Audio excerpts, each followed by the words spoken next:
Hey, and welcome to another installment of Catching Up with Chris, Jake, and Sam. I'm Sam. I'm Chris. I'm Jake. And yeah, it's been, here we are in December, getting closer and closer to Christmas. Back in the third episode, they had just released the teaser trailer for Mad Max Fury Road. And here we are, all these months later, 4 months later, in fact, and they've just released the first theatrical trailer. And, being a huge Mad Max fan, Jake, I'm sure you have quite a bit to talk about. What a lovely day. What a lovely day. Which is the tagline. But, Chris actually had sent something or posted something on my wall about, or mentioned me in a comment about the Mad Max trailer. And I thought it was just a response to someone seeing what Sam was talking about, that Con teaser trailer. And I am such a nerd that I noticed it was a different trailer, like time length. And I was like, hold up. And so I was I was at work, and it was kind of like a lull, and I was able to pull it up on my phone, and I watched it, and my mind was blown. It was such a cool, freaking badass trailer, and you get more. Again, you don't really get more into the plot whatsoever, but you just get more action, the visuals. You get a little more Tom Hardy talking. Although the Road Warrior, if you go to a Mad Max movie to see Mad Max talk, you're missing the point because that's not the point.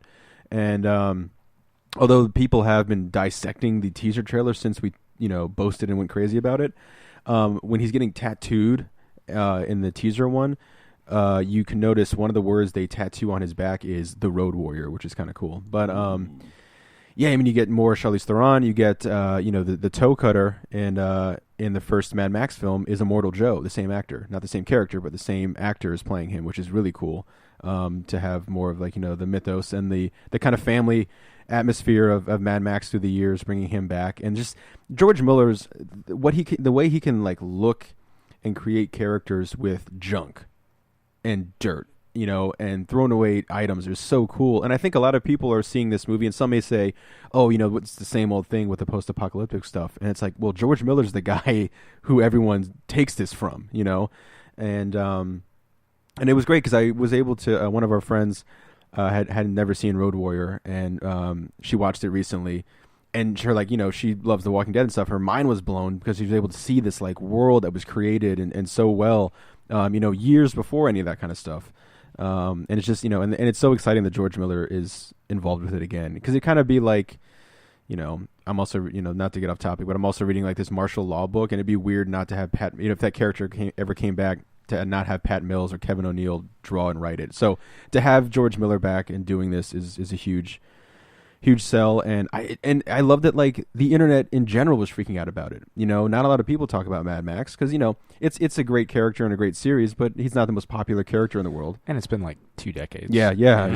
And the last one left such a bitter taste in everyone's mouth. Well, mostly mine. There's some people. Some people love it. It was funny. I was talking about it at the shop, and some people were like, "Hey, it's easily the weakest, but I like it. It's fun." It's my roommate Stu's favorite. Yeah, and but yeah, That's a shame. people were going crazy for it. It's awesome, and I can't wait for it. It's really awesome. Yeah. So that day was a typical day for me. I woke up pretty late because I work nights, and I was just flipping through Facebook, and I saw someone. One of those movie sites or something like that had posted about it, and I was like, "Ooh, a new trailer? Okay." And I watched it, and I was like, "Oh," because it was so badass. The teaser trailer was really cool, and I enjoyed it. But this one actually showed a lot of meat, and what Jake was going on about. It's a great trailer, and I looked. Instantly, first instinct was to check out your Facebook, your Twitter, to see if you had, been a buzz about this. And I was like, oh my God, Jake hasn't talked about it. Clearly that means he hasn't seen it yet. So instantly just tagged you in it. And I was like, you have to see this. Yeah. I had no idea. Since I was at work, I wasn't, I look at comic book news and stuff, and I don't think it had popped up yet. No. And, it's one of those trailers that I get so excited to show someone that trailer, I fucking made that trailer. You know what I mean? I'm so proud of it that I'm like, you have to see it. And it looks so cool, And it's one of those things, it's not fuck CG and all that kind of stuff like some people are so heavy Like I about, am. but it's they use it when they need to, but they still use, the cars actually crash into each other. There's still, explosions in the middle of the desert. Do you know if that big dust cloud? I mean, I'm sure that's all CG. I'm sure right? it's You CG. can't really control a dust storm. Yeah, and I again, retract my question. and I just like that they don't really give too much of the plot away. Although I've heard that it's a 110-minute long car chase, but Which I'm fine with. yeah, Yeah. I mean, and the trailer, of course.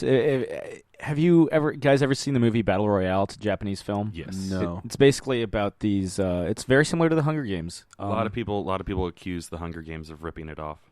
These Japanese school children are basically marooned on this island by the government in a dystopian future and forced to kill each other off. Yeah, if I remember correctly, the setup is that it's actually supposed to be for population control, but it is much like the Hunger Games. It is kind of like a big to do. I don't know if it's televised the same way, but I want to say that like it is almost like treated as like a competition with prizes and stuff like that. Yeah, like the winner, quote unquote, gets to go to high school or whatever. Yeah, Because I mean, in Japan, like their high schools have like entrance exams, like our colleges do. it's that competitive. Yeah. But now, and that's what the level it reaches. Like that's the natural next step. But my point is, Yeah, sorry. they use the theme from Battle Royale is the big orchestral theme they use Oh, it is? for Okay, the cool. Fury Road trailer. And I was like, oh wow, I've heard this before. I knew I recognized it. Yeah, I was like, is this like Wagner or something? Am I hearing like something from like the Flight of the Valkyries, like from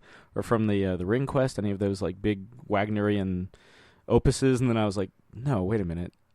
This is the theme to Battle Royale. I was like, holy shit. And it kind of has that no holds bar feel to it. It's going to be I'm looking forward to it. Yeah, and it's funny, with all the action and craziness and effects and visuals, my favorite part in the trailer, it's in both trailers, is when Charlize Theron is like, "What's your name?" And it cuts to Tom Hardy just looking at her and he doesn't say what his name is, and then just like Mad Max, and I'm just like, oh, it's just, I don't know, I don't have to.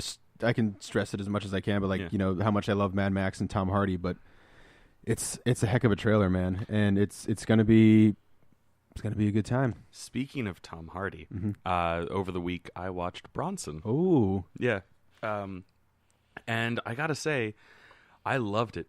yeah. For a good majority of it, I was like, "What the fuck am I watching?" Because it's so out there and like wild and like doesn't really have like a logical presentation of the narrative. But I feel like it worked really well for that particular movie. Like there are parts of it where I'm like, this guy, Bronson is fucking nuts, and I was like, well, the movie is presented from his point of view, so of course the movie would be fucking nuts. Like how like he's narrating the movie on stage as almost like a vaudevillian character, and he's got like face paint on, and like it was so cool. I loved it. So thank you for recommending that. No problem. And everyone, man. it's still on Netflix. That's how I watched it. So as long as you're not watching this in the distant or listening to this in the distant future, you should be able to watch it on Netflix as It's been well. on there for a while. Yeah, and it has no signs of being taken off anytime soon. No, I mean it's one that I think the first real exposure I had to Tom Hardy was Inception. I feel like a lot of people's That was me. were as well. And Inception. Yeah. and I, when I was working at Blockbuster, I had seen in one of the film magazines they had highlighted the film because of its visuals, and I kept seeing the name Tom Hardy, and I was like, you know what, I'll check it out and see what it's all about. And that's where I really kind of fell in love with Tom Hardy's performance, because I love performances that are super bold, and that's about as bold as it gets. Yeah. And you take a lot of chances, and go for it, and go as intense as you can when you need to, and like I said, just be bold. That's the phrase that keeps running through my head. The theater teacher always used to say, "Be bold," like that was her kind of mantra, and so it is. And I think that's his best performance to date so far, and it's because he's not afraid, and that's what I get from Tom Hardy. He never does the same performance twice, and he never settles. And he always is very engaging, and he always is very interesting performances. Even a performance that maybe you wouldn't think would be that interesting, he makes it really interesting. Yeah, and memorable. I will say that after watching that, like I wasn't too worried about him being Mad Max, but after watching that and like just seeing how like intensely like nuts his character would get and how brutal he would be in some of those fights, I was like, I'm all for it.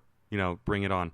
He's mad, and he's taking it to the max. Woof. And that pop was worth yeah. spitting. Well, it's I keep forgetting that I saw the movie The Drop this year because I feel like it was like a long time ago. Mm-hmm. Don't forget Locke. In Locke as well. But Drop is an example that I was going to use where you see him go 0 to 60. Like you see him snap, and it's so fucking awesome and worth it. And like I said, it's a pretty good movie. But yeah, Locke is one that a lot of people, when I would talk about it, would talk about his accent in the movie. And yeah, I don't know why it's there. It's really again, be bold, make a choice, and he did. And it's kind of I know when I was watching it with Sam was like, I don't know if I could do this. I mean, it's an all right film, and it's bold to have like this entire performance just be entire. It's a chamber play, just him in a car. Oh, that's the one where he's just in the car. Okay, Yeah. I was gonna pop in and ask which one Locke was. Oh, sorry, yeah, that's Yeah. and I like do it. want And, to check that one out too. yes, I am. I know everyone's probably going because you fucking like Tom Hardy, you dick. Yes, it's true, and his voice is a little weird, but I like it. And we talked, I think, about whenever the call waiting button or what voice would happen. It was actually the fuel saying low fuel, and they couldn't have that in the movie, obviously, and so they'd overdub the line saying, call waiting. And every time that would happen, it started, because it is a chamber play, it kept breaking Tom Hardy's concentration, and he would get frustrated, and he'd be slapping the dash or the wheel. And I think it's a very interesting movie, and it's a well done movie. But I think it's, some people are kind of really turned off by the voice that he has. It's kind of this weird. I don't even know how to describe what the accent would be. Yeah, yeah. Okay, I'm gonna. Okay. Yeah. All I can say is okay. That's how we like Canadian or like Well, it's just not Michigan, Missouri. It's great because the movie starts off with them in a car, and you have no idea what's going on. And as the phone calls are coming in, the plot becomes more and more apparent. Yeah. For me, I think the first thing I ever saw Tom Hardy in was Black Hawk Down. Oh, me technically too. Yeah, that's true. He's one of the soldiers that are kind of like left behind. They forget about them. They leave him like at the city square. Yeah. And but the first thing where I remember Tom Hardy for being Tom Hardy, like where he stands out, was in Star Trek Nemesis, actually, where he's the evil clone, the younger evil clone of Jean-Luc Picard, and he fights. That's a weird fucking movie. The Next Generation films get weirder as they go, I find. Though Generations is kind of like weird too. I mean, it's enjoyable, but for the best next gen film for me, or my favorite, is First Contact. And that's pretty straightforward. Borg tried to go back in time and rewrite history, and the Enterprise goes back and stops him. Whereas all the other things are like, hey, we have to like protect the Baku and stuff. It's fucking weird. Anyway, Malcolm McDowell is trying to open up a rift or exploit a rift in space-time. Yeah. And you have to team up with Captain Kirk. Yeah. What year was the Tom Hardy Star Trek? 2004. Okay. It was the last of the before the reboot in 2009. Right on. Soft reboot. Yeah, it's still that timeline, I suppose, still exists and is carried on. And if we're talking about just some more stellar performances from Mr. Hardy, check out Warrior. Is that still on Netflix? I don't know. For the longest time it was. That one. Yeah, I believe I was just checking to see if Locke was on Netflix, and I searched Tom Hardy, and I'm pretty sure I saw Warrior on there. Locke not on Netflix. Yeah. I own Locke if you want to borrow it, but I like, would love to.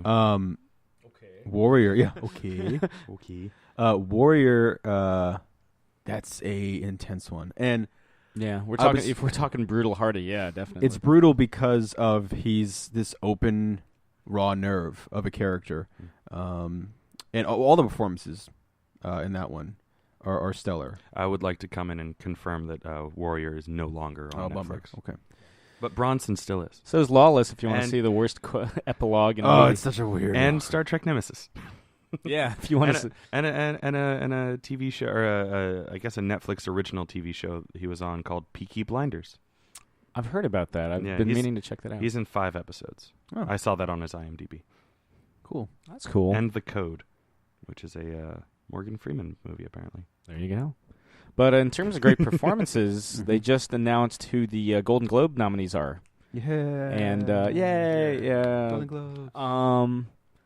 Golden Globes are kind of like the things that inform largely where the Oscars go, but I feel like having separate drama or separate categories for drama and musical comedy, you get to see stuff that you wouldn't normally see.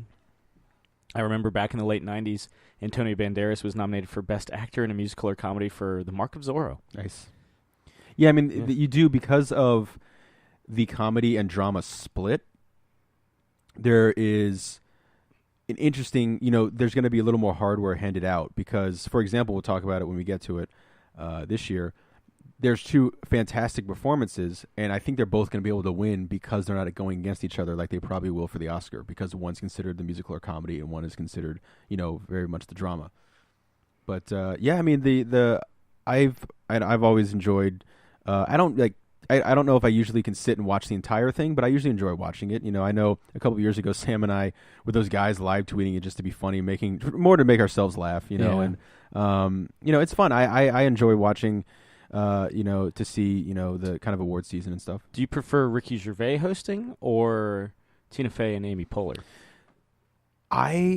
This is going to sound like a dick thing. I enjoyed when Gervais turned it on Hollywood and kind of the self-righteous, self-important thing and kind of, deflated the first time.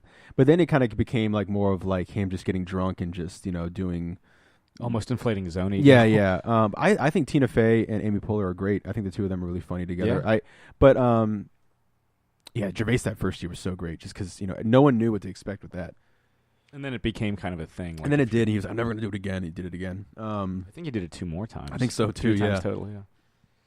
But yeah, let's kind of like do this like final like fantasy football almost and say like what do we sure because my season's ended and I've do you want to go through each category and just have the three of us say what we like in that category and then basically not who we think is going to win but who we would choose if we were the only people in the Academy. Yeah, if we were the Hollywood Foreign Press, this is my ballot. Gotcha. Maybe one day.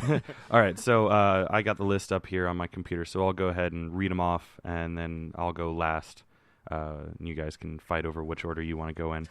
So first, we have Best Drama, and the nominees are Boyhood, Foxcatcher, The Imitation Game, Selma, and The Theory of Everything. I shall go first. Okay. I've only seen one of them. I've seen none of those. And I would pick The Theory of Everything. I do really want to see Foxcatcher in the Imitation Game, but The Theory of Everything, I had already kind of given my little spiel about it. But I think it's a really great little film. Based on what I've seen, which again I take this with a complete grain of salt, I've yet to see any of these films. The Imitation Game looks kind of like my favorite for me. Looks like the front runner of that pack. The interesting thing about Foxcatcher, I don't mind the premise, but it's one of those examples where I think the prosthesis kind of distracts from the performance. So you get like Steve Carell, and it's just like, was the prosthetics really necessary? And if you're going to do prosthetics, could you at least make them look a little better? So yeah, that's and of course I haven't no real insight on the other 3 Selma. nominees. Yeah, on Selma. Yeah, what is I don't even. I haven't actually really heard much about Selma. Okay. Yeah, right. It's in here a couple times, but much like Sam, I haven't seen any of these movies. There are 3 that I'm interested in: Boyhood, The Imitation Game, and The Theory of Everything.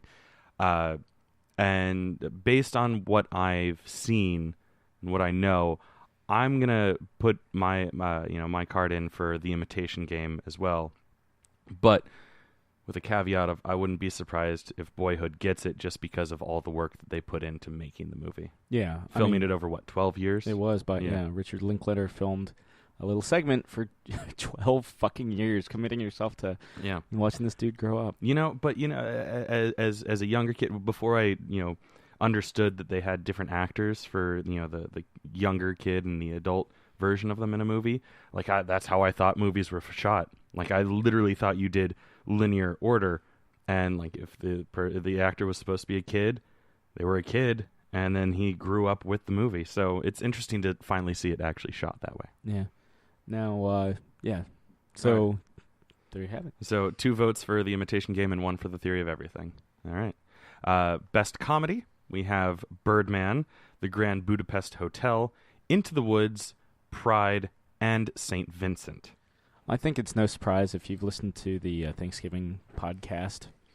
I think, would it be safe to say that we're all just going to say Birdman? Yep. All right. Especially. I mean, I want to see the Into the Woods, but that's mostly because Anna Kendrick is in it, not because I think it's going to be good. Although I hear great things about it. That, you know, from the people that have seen the live show, and there's a bunch of good actors in it. So, you know, I wouldn't be surprised if it, you know, turns out to be all right. You know, it's a little hit or miss with movies making the transition from Broadway to the screen. But, you know, it always works, or it always can be fun. The Grand Budapest Hotel, isn't that another Wes Anderson movie? Yes. Yeah, boo. I believe I've made my stance on Wes Anderson before. I'm not a fan. St. Vincent looked worth catching out, though. It's got Bill Murray. Yeah. But yeah, Birdman's the only one I've seen from this list. Yeah. Birdman. Yeah. Birdman it is. Yeah. Oh, and look at that. Best director right there. Wes Anderson, The Grand Budapest Hotel. Ava DuVernay for Selma. David Fincher for Gone Girl. Alejandro Gonzalez. I shouldn't be the one reading this stuff. For Birdman. And Richard Linklater for Boyhood. Well, just like I kind of, you know, we mentioned that Linklater committed himself to 12 years to filming Boyhood. I haven't seen Boyhood, and process does not trump final product. Mm-hmm. True. So I'm going to still have to say Birdman. Birdman, but a very close David Fincher. That's my response exactly, actually. I was going to say those words. And I don't understand how Gone Girl is not nominated for Best Drama. Yeah. I don't know. Mm. Apparently Selma was better, man. Yeah, maybe we should check out this Selma. Yeah. All right, so Birdman takes it again. Okay, Best Actress in a Drama. We have Jennifer Aniston with Cake, Felicity Jones in The Theory of Everything, Julianne Moore in Still Alice, Rosamund Pike in Gone Girl, and Reese Witherspoon in Wild. Miss Felicity Jones for Theory of Everything.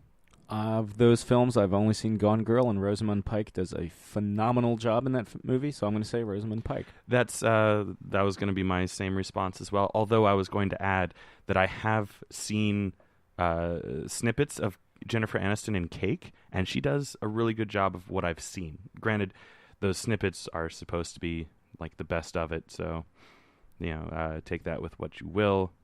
Gone Girl, again, the only one I've seen, and Rosamund she was Pike amazing. was unreal. Yeah. But I think Felicity, a lot of times, and I'm not saying this about Rosamund Pike, but a lot of performances, people look at a performance that's full of screaming and crying and emotion as really great performance. Mm-hmm. Where I think sometimes that subtle in between the words kind of thing and being this constant presence throughout a movie and having to carry the movie, even though The Theory of Everything is about Stephen Hawking, it's based on Jane Hawking's memoirs. Felicity Jones does exactly a perfect job of what you want an actress to do in a movie, and I really hope she wins. I really do. Like, I hope she gets the Oscar. I mean, I'm pretty sure she'll get the Oscar nom from this, but I really hope she takes it. Yeah. From what I've heard from you, I would have no problem with her beating Rosamund. All right. Best Actor in a Drama. We have Steve Carell for The Fox Catcher, Benedict Cumberbatch for The Imitation Game, Jake Gyllenhaal for Nightcrawler, David Oyelowo. Sure. And Selma, and Eddie Redmayne. Redmayne? Yeah, sure. Why not? For The Theory of Everything. I am sorry for messing up these people's names, but at the same time, it's a good thing you're not announcing Yeah, right? announcing them on the day. To be fair, I'm Chris Nolan, and the Best Actor Drama, Eddie Redmayne. But then again, come get your award. I would do a better job than John Travolta and actually get the phonetic Well, pronunciation. you got close. You got close with all of them. I'll give you that. Yeah, That yeah. and also, I'm reading my computer screen from pretty far away. Here's the thing about that, real quick. Yeah. They rehearse the Oscars. Yes. How do you fuck that up? And also, I would say, like if it were someone newer, I would say, oh, maybe it's nerves, but it's fucking John Travolta. Yeah. How many times has he done He was that? in Welcome Back, Kotter, He's been doing this for like, at that point, he'd been doing it for like 3 decades. and he's a Scientologist. I don't know what that has to do with it, but But to get to the nominees, I would give it to Would you give it to? I haven't seen The Imitation Game. But Gyllenhaal, kicked ass in Nightcrawler. It's the most un-Gyllenhaal I've ever seen him. Mm-hmm. He's not screaming all the time, though. There is that mirror sequence me and Jake keep talking about. Yeah, I mean, that's great. Definitely. But I don't know. I mean, for me, it's a no-brainer. It's Eddie Redmayne because he does look like Hawking. Yeah, the only performance that I would be like super psyched if it beat Keaton that I'd be okay with would be Eddie Redmayne. And this is what I was talking about earlier, where you're not going to see Keaton versus Eddie Redmayne in the Golden Globes because they're split. So I really hope they each get their props for this. And then when it comes to Oscar time, I don't know. It's going to be tough, but definitely Eddie Redmayne for me. I haven't seen any of these movies, but based on what I have seen with the trailers and whatnot, I'm gonna give it to Jake Gyllenhaal for Nightcrawler, just because, like Sam said, it is the least Gyllenhaal of all the Jakes. Minimum Gyllenhaal. Yeah. All right, and now Best Actor in a Musical or Comedy. We have Ralph Fiennes in The Grand Budapest Hotel, Michael Keaton in Birdman, Bill Murray in St. Vincent, Joaquin Phoenix in Inherent Vice, and Christoph Waltz in Big Eyes. First of all, that is a fucking murderer's row of acting. Like that is that's solid talent. Yeah, right no, there. to be totally honest, just based on the actors themselves, even with the movies that I haven't seen, I'm almost like, you know what, any one of them could take it. Just because they're all based on their body of work. Yeah, their pedigree, sure. Yeah. Unreal. I mean, of course, Keaton for me. Yeah. I feel like that's one where we're all going to say Keaton, but not by. I mean, again, Keaton gets the biggest slice of the pie, but all of them except Ralph Fiennes, just because he was in a Wes Anderson movie, and I don't like Wes Anderson movies. Oh, you don't like Wes Anderson? I don't know. Wait. I don't know if I've mentioned this before. Ralph Fiennes is the fucking man. But no, he was great in the Avengers. Out of all the movies, I picked that because that was me. That was the first one that I quote unquote met Ralph Fiennes, and that's how I learned how to pronounce it, because I was like, oh, Ralph Fiennes, and everyone was like, not everyone, but like my mom was like, no, it's pronounced Rafe. He's weird. Yeah. But yeah, I'm gonna go with Michael Keaton and Birdman, although I really want to see Inherent Vice and see how, like, Joaquin Phoenix looks like. He does an amazing job. And I actually just saw my first trailer for Big Eyes, and that movie looks great too. It's Tim Burton too, and you wouldn't think that seeing the trailer. Yeah. I was about. There was almost an audible when you said that. Yeah. I mean, I'm not surprised now that I know that information, but I wouldn't have guessed it. The first thing that I thought was like, oh, Sam's probably going to like this, because you said at one point recently, I think in conversation to me, that you like bug eyes, big. Oh yeah, that was in our last episode. Yeah, that's what it was. I have a terrible memory. Because of Beaker and stuff like that. Yes, yeah, that's right. We were talking about Muppets. So, Birdman. Best Actress in a Musical or Comedy. We have Amy Adams in Big Eyes, Emily Blunt in Into the Woods, Helen Mirren in The 100-Foot Journey. I totally forgot that movie came out this year. Julianne Moore, Map to the Stars, and what is Sam's face all about? I don't know. I've never heard this name pronounced. Star from Annie. Yeah, Miss Wallace from Annie. I laugh not knowing how to pronounce it either. I see basically every vowel and consonant. No, to me, looking at it, like, no offense to her, phenomenal actress. Yeah, but it looks like one of those Swedish names. It's all consonants, even though there are vowels clearly in it. But like it might as well be. It's I have no guess. Young Miss Wallace, as Chris was saying. Yeah. Apologies. The most apologies so far to young Miss Wallace. But so, do I need to read the list again? Have we all forgotten who's on it? I think we're good. We're good. Good. I haven't seen any of these movies. I forgot she was nominated, and as soon as I was like, oh god. Phenomenal job. Yes. Happy to be here. Happy to be here. Yeah. Fantastic. Emily Blunt. Well, that was very blunt of you. Oh, I bet she hates that. I was gonna say Amy Adams. Yeah. Based on what I've seen from Big Eyes. Yeah. Yeah, I'm going to go with Amy Adams. Big Eyes. All right. Cocky little freaks.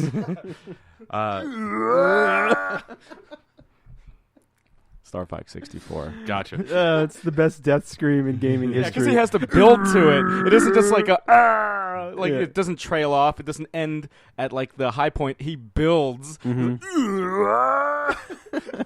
I came downstairs because we were gonna play Lego Batman 3, which we beat, by the way. We did, yeah. And when I was walking down the stairs, and I just hear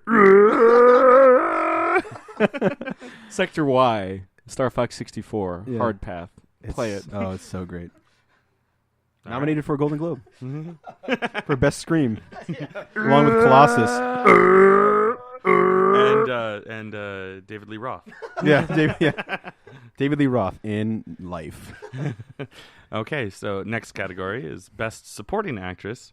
We have Patricia Arquette in Boyhood, Jessica Chastain in The Most Violent Year, Keira Knightley in The Imitation Game, Emma Stone in Birdman, and Meryl Streep in Into the Woods. Again, the only film I've seen of that is Birdman. So I feel like that's the only one I can genuinely speak to. Yeah. So just for that. And Emma Stone does a good job. She does do a good job. I mean, there's that one scene in particular that we mentioned. Oh, yeah. That she is. That's what got her the she's- nomination, I'm yeah, sure. That's what they're going to show probably too. Fantastic. I will say I do want to see A Most Violent Year because I do really like Jessica Chastain. I think she's a great actress. I still think she should have won for Zero Dark 30.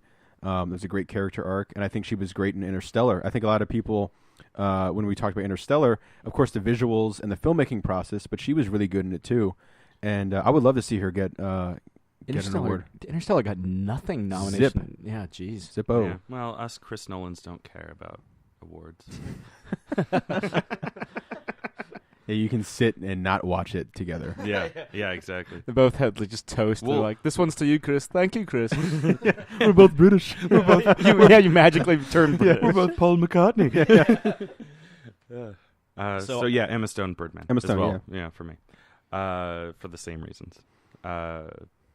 Best Supporting Actor: Robert Duvall in The Judge, Ethan Hawke in Boyhood, Edward Norton, Birdman, Mark Ruffalo, Foxcatcher, and J.K. Simmons in Whiplash. Oh, we've seen a couple of these. I think altogether we've seen. I think this is the most. You saw The Judge, but I didn't. But I saw Whiplash. But I and didn't. nobody else didn't. Yeah, Yeah, and we all saw. and I saw Birdman. We all saw Birdman. I will say first of all, Robert Duvall is fantastic, and I think The Judge is a better movie than what you may hear. It actually is it tries to have a couple too many stories going on at once, but the main thread of the movie is actually really well done. Excuse me. And Robert Downey Jr. What the fuck? Sorry, the vibrancy of your plea for excuse. Robert Downey Jr. You can tell his excitement. Not that he's like fuck Marvel movies, but to not be doing a Marvel movie, I think is seen. The exact opposite of when we were talking about people not wanting to be there. That seemed like a movie that Robert Downey Jr. Very much wanted to be there. I will say, Edward Norton is a phenom in Birdman. And my pick definitely goes to Ed Norton because it's probably the most Ed Norton, as we said, performance that Ed Norton's ever done.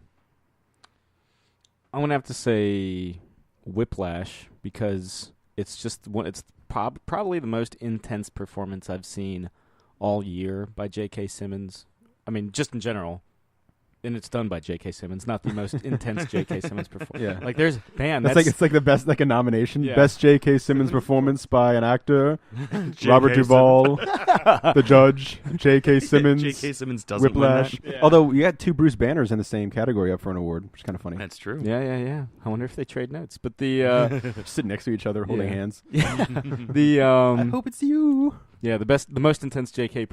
Simmons performance this year is clearly the Farmers Insurance commercials. Come on, guys. We are farmers. Have they had any new ones this year? I feel like it. I don't know. They all kind of blend together for me. Yeah. But no, I would say Whiplash if I had to make the choice. Based on what I've heard, I would totally be fine with J.K. Simmons getting it for Whiplash, but I'm gonna go with Eddie Norton for Birdman because Eddie Norton. Yeah. His pals. yeah, Edward You It's got him like on Bobby speed Duvall. dial. Bobby Duvall. Yeah. I've heard really great things about Ruffalo as well in Foxcatcher. I hear his performance is actually the real good one. Yeah, the big time. Yeah. So now best screenplay. Wes Anderson for the Grand Budapest We know Hotel. what Chris's pick is. Gillian Flynn for Gone Girl. The 12 writers of Birdman.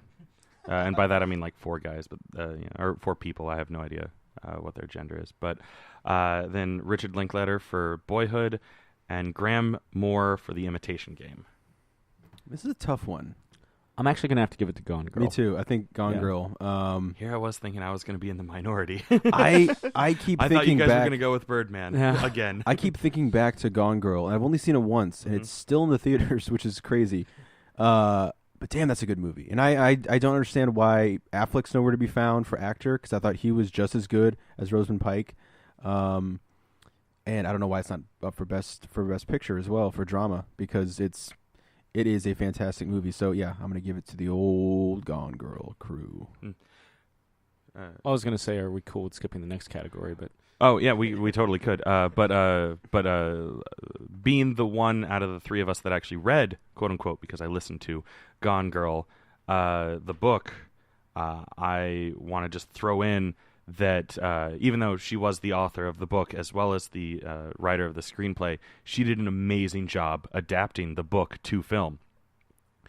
In fact, I almost want to say that it was probably the best book adaptation I've seen since Fight Club, which was also directed by David Fincher, which was also very true to the book. So not only is it a great screenplay, but it's a great adaptation, and I think that's even more impressive than just a screenplay per se, just because you're showing off the ability to adjust it for screen while still maintaining almost everything, the integrity. Essence. So that's that's about as impressive as a brand new original idea in my book. So the category we're skipping is best foreign language film, which I know I haven't seen or heard of any of these. I assume it's the same. I've heard of Force Majeure. That's literally the only one, but I've seen none of them. Let's all say one word in another language, just to Sam, you start.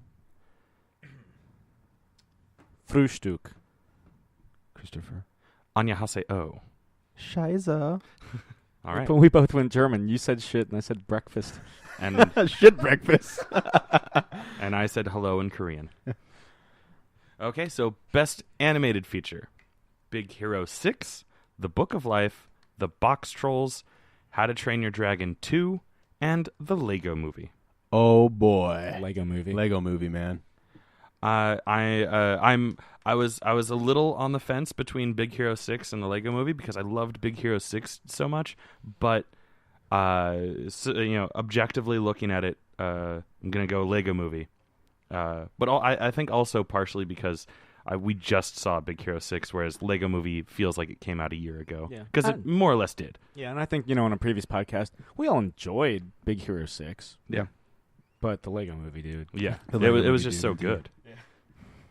Okay. And now we have Best Original Song. How many more categories? Okay, we're almost done. Yeah, it's not that many.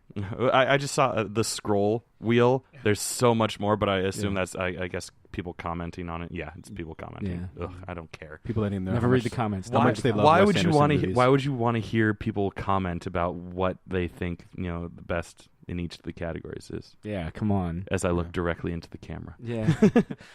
So we've got Big Eyes from Big Eyes, music and lyrics by Lana Del Rey. Glory. Oh, God. Glory from Selma, music and lyrics by John Legend and Common. Mercy Is from Noah, music and lyrics by Patti Smith and Lenny Kaye. Ooh. Opportunity from Annie, music and lyrics by Greg Kirsten, Sia Furrier, and Will Gluck. Gluck, gluck. I love that you can hear that I'm unsure of a pronunciation every time I say it. Like it's not. I don't just. But the great thing is you go so strong that you're like music and lyrics by Eric It's because at heart I'm an announcer, Mm-hmm. but I'm also too dumb to read through things first to do a dry run. And the last one being Yellow Flicker Beat from The Hunger Games Mockingjay Part 1, music and lyrics by Lorde. Lorde? I like pronouncing her name Lorde because there's a fucking E at the end. Accent. You on like the pronouncing E. it wrong. Sawdo. Lord. Yeah. I feel like you feel the same way about Lana Del Rey that Chris feels about Wes Anderson. No, that's not true. Well, this is the first time I've ever admitted that I don't like Lana Del Rey. One, Jake does not think Lana Del Rey overuses symmetry in her songs. She overuses, life is stupid. Why am I even alive? I do like video games. That's a good song. But enough of her. I'll pick the Mockingjay because I like Lord. Yeah. I am Lord. I have heard none of these songs. So I'm going to say Big Eyes because of Big Eyes. And I, too, have heard none of these songs. So I'm going to go with Big Eyes just to upset Jake. Doesn't upset me. But that's why I'm doing it. Well, you're failing. That I never said that I was going to succeed. That's true. That so was that just my makes me intention. happy. Yeah. So in terms, I win. You lose. I got parachute. Good day, sir. Okay. Now for best score, and this is the last movie category. So best score, The Imitation Game, The Theory of Everything, Gone Girl, Birdman, and Interstellar. So Interstellar did get something. Ooh, that's a Oh. toughie. That is tough. I'm going to go ahead and say that this is the toughest category. Actually, now that I think about it, it's not Interstellar. Because one of my favorites... It's not Interstellar? No. or It's not a tough category for me. Yeah, it's not Interstellar. Because it's flat Fuck out off. Interstellar. Interstellar. It's tough. It's for me. It's between Gone Girl and Interstellar. I just remember... Yeah, go on. I mean, Interstellar's kind of got this like it like makes you kind of soar like the fucking spaceships, but Gone Girl instills this sense of dread. It's like the inverse to that. So, and I feel like it sticks with you more because it's so haunting. So I might have to just go ahead and say Gone Girl. For me, it's actually even more difficult. I like how we've progressively gotten more difficult. Just because I agree, Interstellar, beautiful, big, sweeping movements, and Gone Girl, creepy as fuck. But also Birdman in its simplicity. Like, all three of them perfectly matched the movies that they were in. So, just to add a little drama into the mix, I'm going to go with Birdman since you guys have covered the other two that I'm struggling with. So, that'll be a fun category to see who wins. I think it's the only one. Don't give it to The Theory of Everything. We'll all say, "Oh, fuck you." Music wasn't bad in that, but it wasn't like I didn't leave going, "Oh, fuck yeah." Yeah, that really made me feel like I had, Theory of Everything, music by Lorde and Lana Del Rey. And it's just Stephen Hawking going, ha ha ha. I've heard more of Lorde on South Park, which is to say Randy pretending to be Lorde, than I've actually heard Lorde. But I actually saw the Mockingjay Part 1. I thought it was interesting. And It wasn't nominated for Best Score, though. no. No, best song. We're talking about Best song. I Oh, know, yeah. we're talking yeah. about best song. To get that Lord, yeah. Yeah, the Lord Day. Yeah. It's like Sade. Yes, yeah. Yeah. Do we want to do TV? I mean, we watch a lot of TV. Oh well, yeah, because I there's somebody in there that needs to be nominated and needs to win. Claire Danes? No. Juliana. No. James Spader. No. Clive Owen. No. We'll get to it. Okay. start us off, Chris. Liev Schreiber. Sorry. Okay, so television categories. Best TV comedy or musical. Girls, Jane the Virgin, Orange is the New Black, Silicon Valley, or Transparent. I feel like shows like I enjoy Orange is the New Black and to a lesser degree Girls, but I feel I miss comedies being fucking comedies. Mm-hmm. And for that reason, I'm going to give it to Silicon Valley. I applaud you, Sam. I feel the same way, but in more of a I really didn't like Girls, sort of way. Orange is the New Black. I couldn't really get into. I watched a couple episodes of it, and I was like, okay, well, this is good. But then like everyone was like, oh my God, Orange is the New Black, and I was like, I don't get it. I don't get that. You know, I get that it's good, but I don't get that level of acclaim. Yeah. So I'm going to go with Silicon Valley as well, because it's actually fucking funny. And it's a straight up comedy. Yeah, it is just, that's all it is. That's all it's trying to be. Yeah, me too. I picked that. All right. Best TV drama: The Affair, Downton Abbey, Game of Thrones, The Good Wife, and House of Cards. House of Cards. It's you know, it's not a perfect show. It's just kind of like how you were saying about Orange is the New Black. There are people that are fucking rabid, you know, fans of House of Cards. I enjoy it, and I enjoy it more than its competition. And it does draw you in, but yeah. I'm still, even as I'm like, I don't get why so many people are bad, I'm still like, well, it's still the best one, isn't it? So, House of Cards. Game of Thrones. I've only seen the first season, but Kevin Spacey didn't visit me in a dream telling me to watch the first season of his show, so. I'm going to go with Game of Thrones as well, mostly because it's the only show on this list that I like. I tried watching House of Cards, and I couldn't stand Kevin Spacey's Ferris Bueller-esque narration of the show. They do tone it back in season 2. Oh, that's great, but I'm not going to watch all of season 1 to get to it. Okay. Sorry. All right. And they have co-writer Wes Anderson on season 2, so you're not getting anywhere there. That's why it's so symmetrical. Awful. Best Actress in a TV Drama: Claire Danes for Homeland, Viola Davis for How to Get Away with Murder, Juliana Margulies for The Good Wife. Margulies. Whatever. I don't know, but I just thought it was good. That was good. Keep going. Ruth Wilson for The Affair, and Robin Wright for House of Cards.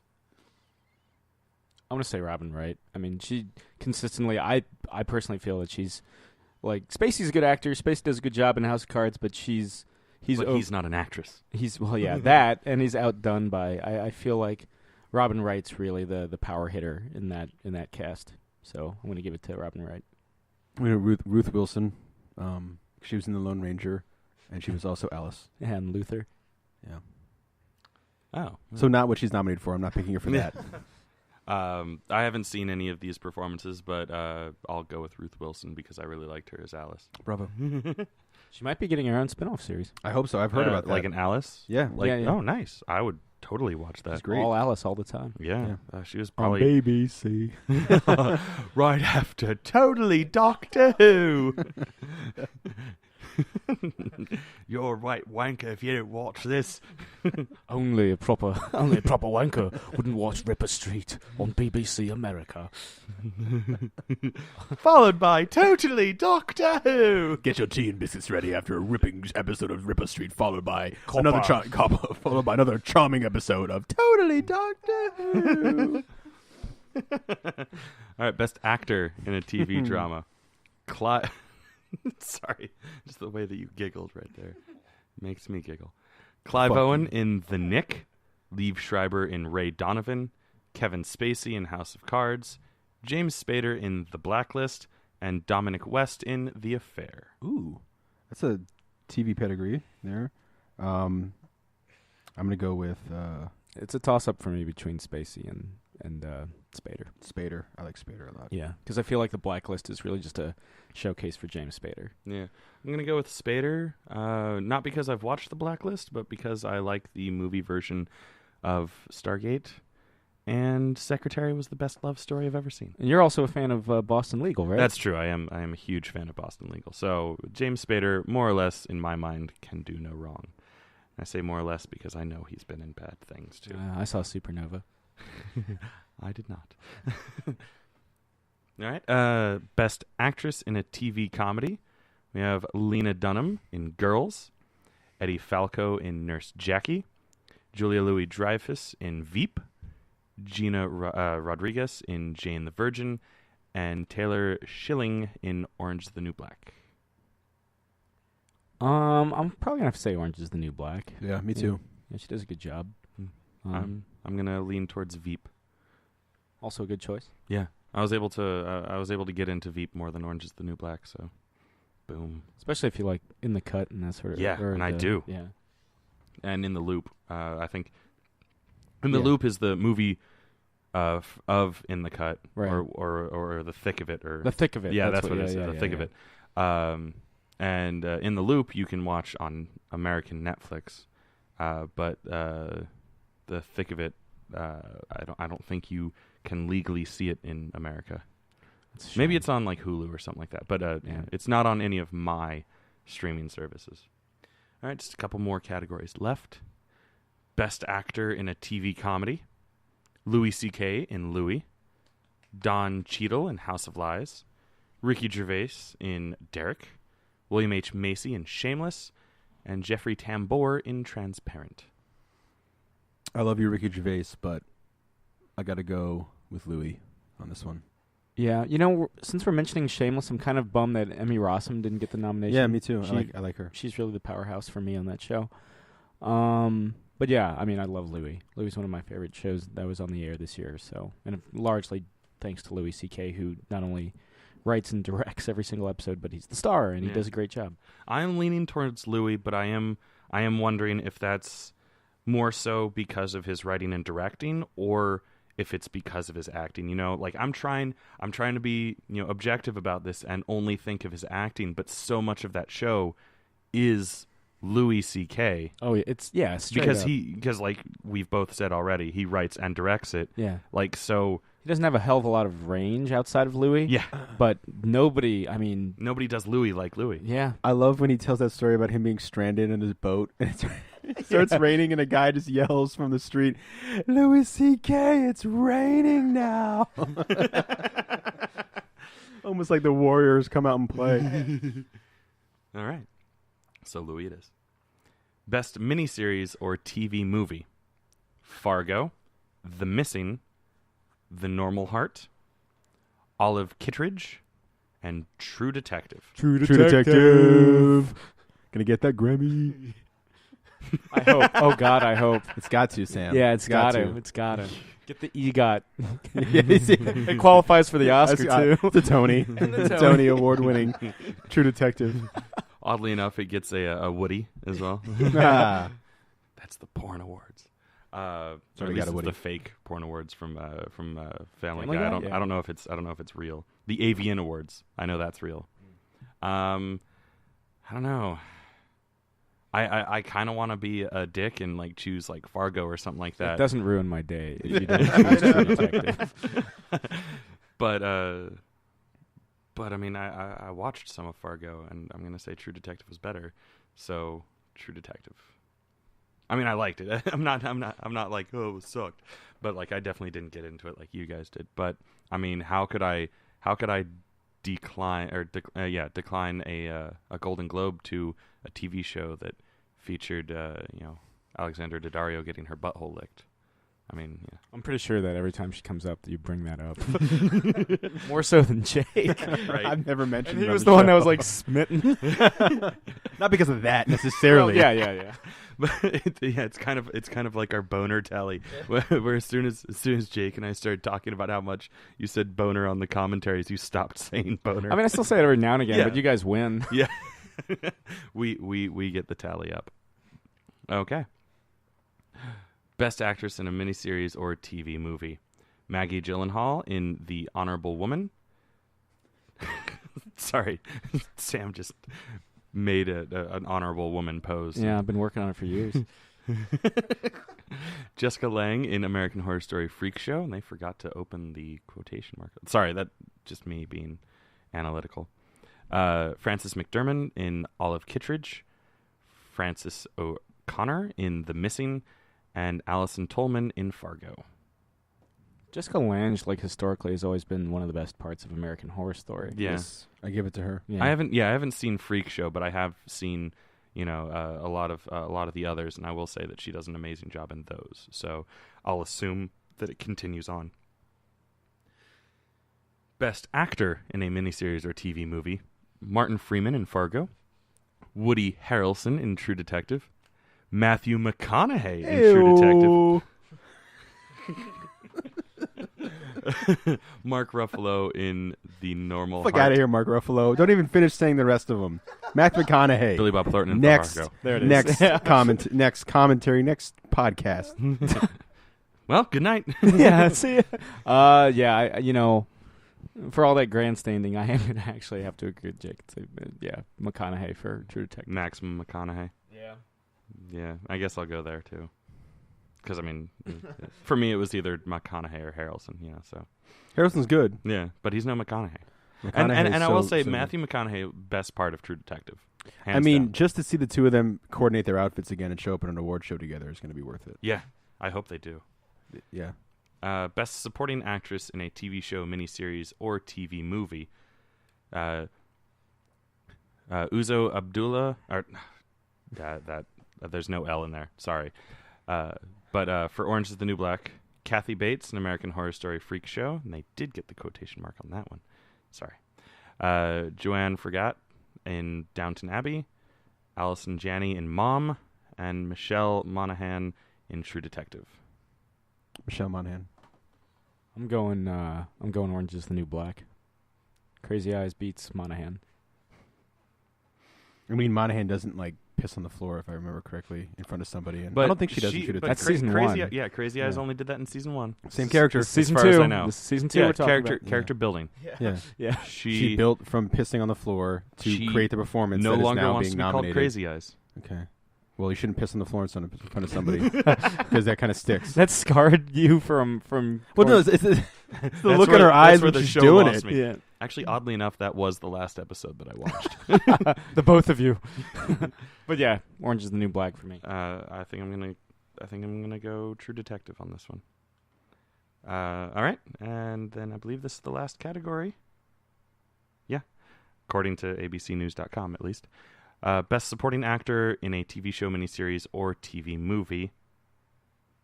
Matt Bomer, or yeah. Mm-hmm. Sorry, again, it's far away, so I couldn't tell if that was an M or his name was Borner. You're a child. The Normal Heart in The Normal Heart. Alan Cumming in The Good Wife. Colin Hanks in Fargo. Bill Murray in Olive Kittredge. Or John Voight in Ray Donovan. That's solid. John Voight. Matthew Bomber. I haven't seen any of these, so I'm gonna go with Bill Murray because I like Bill Murray.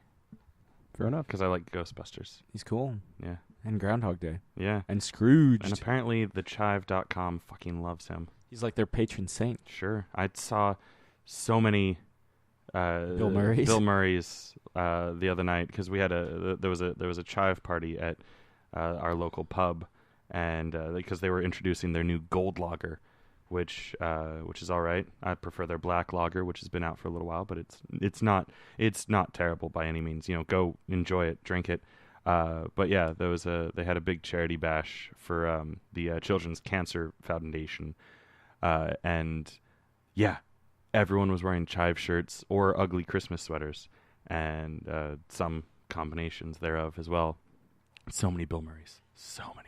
Yeah, he's like, yeah, for better or worse, he's like their patron saint. He's like on all their posters and shirts, and yeah, I wonder how somebody like Bill Murray feels about that. I'm sure he loves it. Well, there you go. Yeah. And so that's kind of our rundown of the nominees, man. That took a lot of time. I know, I love it. Not nearly as long as the actual award ceremony, though, so you're welcome, Yeah. audience. They didn't play us off.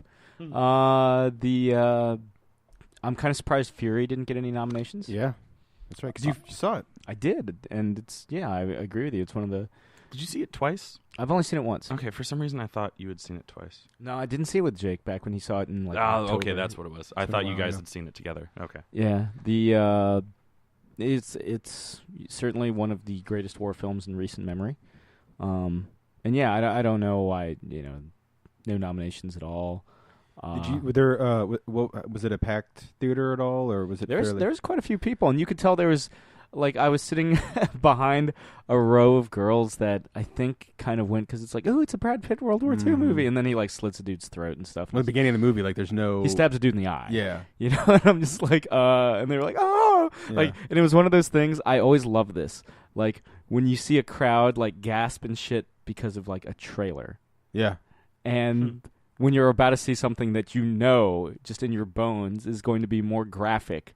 Not certainly more so than the trailer, but then the film that the trailer was promoting. It's like you have no. Yeah. Do you remember what the trailer was? I'm trying to. I feel. Was it American Sniper? No, which isn't a very. I remember it wasn't a particularly. That got no love either for the. Yeah, no nominations for American Sniper, despite all the hype, and really only a handful of nominations for Inherent Vice. Yeah. But God, I wish I could remember, but something fairly tame happened, and like they were all like, like they all gasped. I remember when I saw Zero Dark 30 in theaters, they had a trailer for that shitty Halle Berry movie, The Call. Oh God! Yeah, I thought produced by the WWE. Well, she's when the you said the shitty Halle Berry movie, I thought of Gothica, and then I was like, oh no, there was a shittier movie. Yeah, there were multiple shittier movies because there was also Catwoman. Oh God, which I think she did right after winning the Oscar. Yeah, she was one of the few people to actually accept her Razzie in person. Mm-hmm. I think her and like Sandra Bullock, right? I think Sandra Bullock's accepted in person. Yeah, but, for that Ryan Reynolds movie that she did. The Proposal? Yeah. Yeah. Yeah, because she did that also the same year that she did that The Blind Side. Yeah, The Blind Side, yeah. The so in the trailer for The Call, where she's the 911 operator, a dude gets doused with gasoline, like a Good Samaritan guy gets doused with gasoline and set on fire.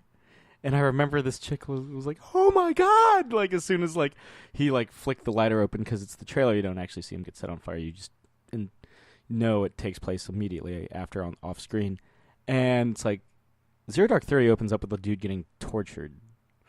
You know, it's not like a. Yeah, it's like, this is like a war-esque movie, right?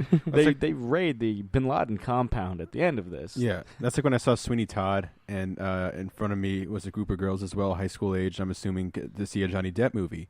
And two things happened.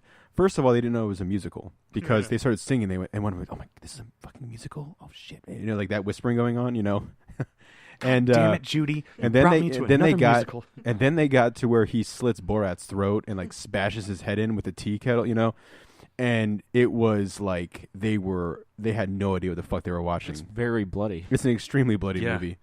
And they sing. It's a Sondheim, so they sing through the pretty much most of it. You know what I mean? There's not like a lot of there's talking, of course, here and there, but the singing's even more in a talking style. So that was it reminded me when you were talking about Fury. Like, yeah, it's just it's funny sometimes their reactions that people don't know what they're getting themselves into. Mm-hmm. So one thing that always jumps into my mind when we talk about like stupid audience reactions, or at least that's what I'm going to dub this, stupid audience reactions. I saw the movie White Noise.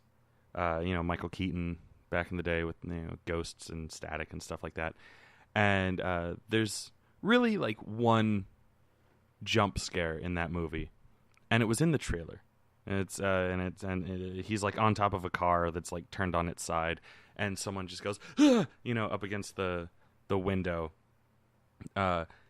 And like when it happens in the movie, I'm like, oh, okay, I've seen this. Like in my head, I'm like, oh, okay, this is the thing from the trailer. Someone's about to jump, and it happens, and everyone in the theater except me is like, ah! I'm like, really? This is the one thing that I knew about this movie, is that scene happened. I mean, maybe not everybody saw the trailer. I don't give a fuck, Sam. I know that was an entire theater, and it was the big auditorium at Centerville Multiplex. So like it was opening weekend. Yeah. So I feel like the percentage should have been higher. That's why, kids, go see the trailer. Yeah. Make sure you familiarize yourself with the trailer. Yeah. Before you coming from the guy that hates spoilers. Yeah. You are a man full of contradictions, Mr. Nolan. No, not full of contradictions. Just annoyed at other people for not being able to remember what was in the damn trailer. Man, a contradiction. That is not a contradiction at all. It was in the trailer. I don't mind seeing trailers. I hate spoilers.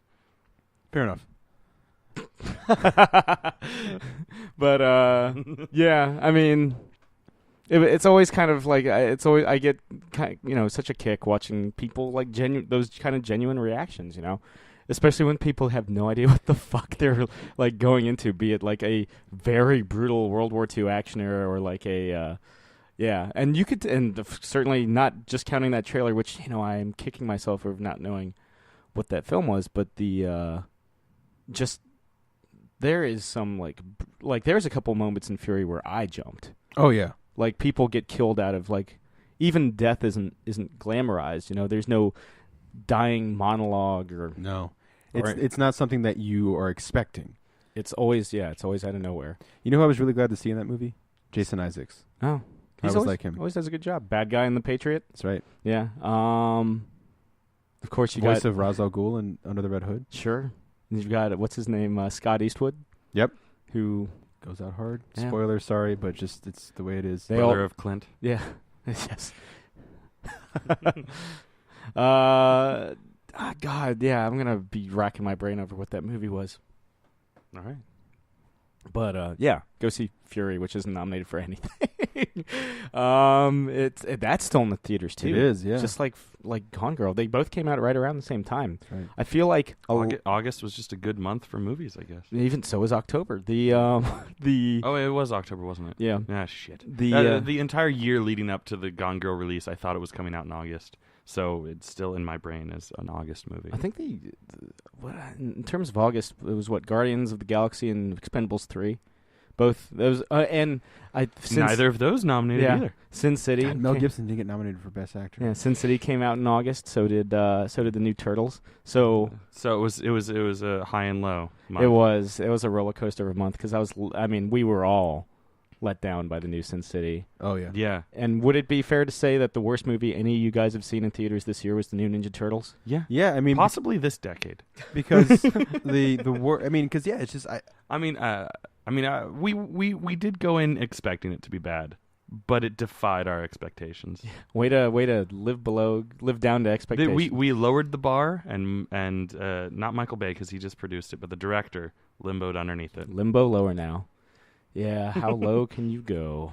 Pretty low. Yeah, that's honestly. Other than that, it's been a solid very year. Good year. Pretty, yeah, surprisingly, because I didn't go into this year with a lot of expectation because the only marquee movies that I really knew of were Guardians, Cap, and Interstellar. Those were the three movies where I was like, this is gonna be. And I knew about when did I learn about Gone Girl? Yeah. I learned about Gone Girl. No, I didn't know about it until about April. So yeah, It was really word of mouth for Gone Girl for me. Yeah. Because I remember you had seen it before me and Jake, and you were like, "Yeah, that movie was fucking awesome." Yeah. I was like, "Okay, yeah. well, that sounds good." Yeah, my mom out of nowhere, I think, had just picked it up to read, and then she was telling me about it while we were seeing her parents down in Florida. So I downloaded the audiobook to listen to on the ride back, and while we were on our way back was when I was just like looking it up online to read about it, that I saw that there was an IMDb page, and I was like, oh, they're making a movie, Mom, and we both got really excited. Was she the one that got you into the audiobook? Yeah. Okay. Yeah. She had read the book straight because she's a reader, but because she had talked to me about it while we were down visiting her parents. And I was like, well, I want to read it now. And, I'm a bad reader, so I'm going to check out the audiobook. And I really liked that the way that the audiobook, the way that the book is set up is that each chapter alternates between whether it's in Nick's point of view or in, I can't remember it. Amy, yeah. How did I forget her name? But yeah, so chapter 1's in Nick's point of view, chapter 2's in Amy's point of view, and Amy's point of view is all from her journal entries, and Nick is all like what's happening since the morning that Amy disappears. And then about halfway through the book, the narrative changes a little bit because it's so good. I still don't want to spoil like what the big thing is, and it happens in the movie too. About halfway through, the narrative changes slightly. I want to do I want to do a podcast in January as kind of like almost like to get it all out of our system, where we're just like, here, let's talk about like a no holds barred, and we'll like warn them like in the subject line, let's I'll talk. Yeah. I'll even adjust the image to like have a big red stamp like spoilers. Yeah. I would love to have like one where we just finally like just sit down. Because Gone Girl was so good. I know. Sorry, I keep cutting you off. Go ahead. Yeah, but where we just talk about Interstellar and Gone Girl and just like from beginning to end. Oh, just it'll Geek be Out spoiler show. Yeah, the spoilerific spoiler central. Yeah, I like that idea. Yeah. We should do that. A year in review spoiler edition. Yeah, we'll do it in like January to kind of like purge the demons of last year, to accept new demons for this year. Yeah. But yeah. So that's what we think about the Golden Globes. You know, this is the last one that Tina Fey and Amy Poehler are hosting, so they always have a good time. A bunch of movie stars getting drunk because it's one of the few award shows where you can eat and drink. Like it's basically a dinner with the stage right there, and that's all. I always found it so cool because you can see them kind of like in between like presentations. You can see the stars going from like table to table and like interacting with each other and stuff. Whereas like the Oscars, they're all just kind of standing like in an auditorium, just in a row, and just like just keep up appearances. Whereas this one, like I remember, you see people drunk at the fucking Golden Globes. Oh, totally. And that's always kind of like, yeah. Yeah, and they usually tell you, too, because they get up. They're like, I'm drunk. Yeah. Like, I remember Emma Thompson was drunk last year, and she had won for, I think it was Saving Mr. Banks. Oh, okay. And she, like, took off her shoes and had him just, like, slung them. And she was holding a glass in the other hand. She was just like, hey. Very clearly, like, gone. Girl. But still Emma Thompson, so very... Still, yeah, that's right. So she is classier than me, and when I'm at my best... In a dress. She looks better in a dress. Sorry, Sam. As much as I can't live up to that. I can't. As much as that dashes my dreams, but one day. But probably not. You shall be the prettiest of them all. the belle of the ball. The belle of the ball. Oh yes. Oh. But yeah, so that's what we think about the Golden Globes, guys. Yeah. Check out those movies. I'll certainly try to check out some of the movies I haven't seen. Not really. Yeah, that list made me realize that there are still a good chunk of movies that I haven't seen this year. Yeah. Maybe. Well, I know that you've talked very warmly about the Theory of Everything. That's certainly, and of course, I would love to see The Imitation Game and Inherent Vice. But I feel like in the case of Inherent Vice, that doesn't get a wide release until next year or next month. Yeah. So they had a limited release this past weekend. I was like, certainly like the Angelica or somebody or Cinema Arts will get it. Nope, nobody. Not even E Street.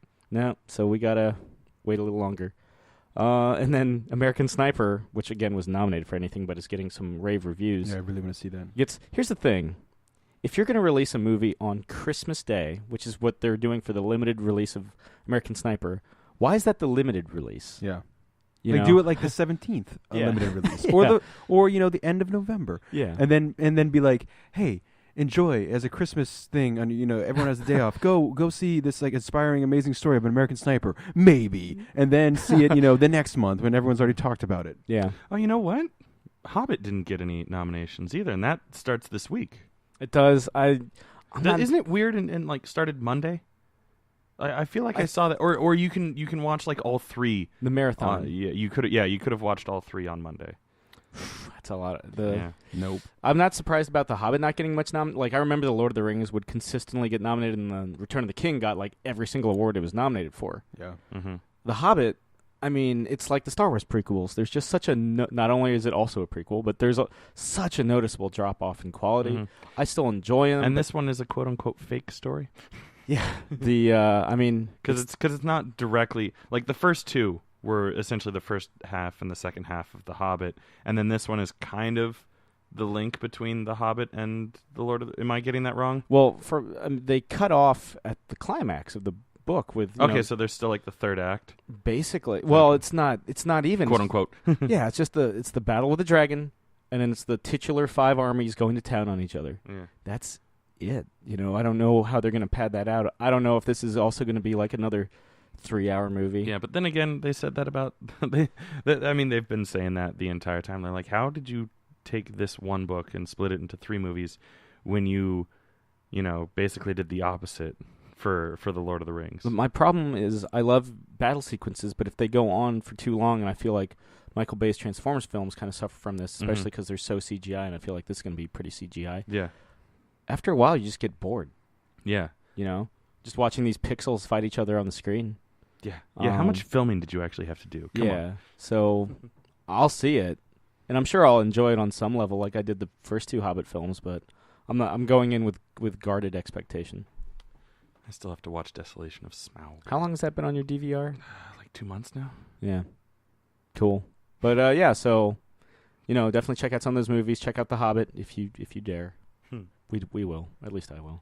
I mean, eventually, I still want to do that, 20-hour live stream of us watching all the Hobbit and all the Lord of the Rings extended editions. Even though, I'm the one that's probably least excited about doing that. I still want to do it just because, I saw someone did the math.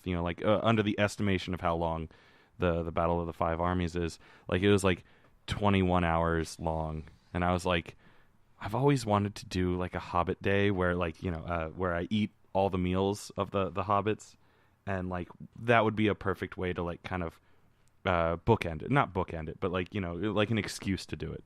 Yeah. Oh man, that would be Sounds like a living fucking hell. that'd be an undertaking to be sure. Yeah. But yeah. And So, I'm the one that wants to do it. so I'm sure if you guys see it, I'll be seeing it this week, and we'll let you guys know what we think of it. Next week's podcast, when we talk about, maybe we'll focus on Jackson a bit and talk about Peter Jackson's stuff. Some of his quote unquote better movies. Dead Alive. Yeah. They're alive. But yeah, so catch you guys on the flip side. Thank you very much. Good night, Eric Bana.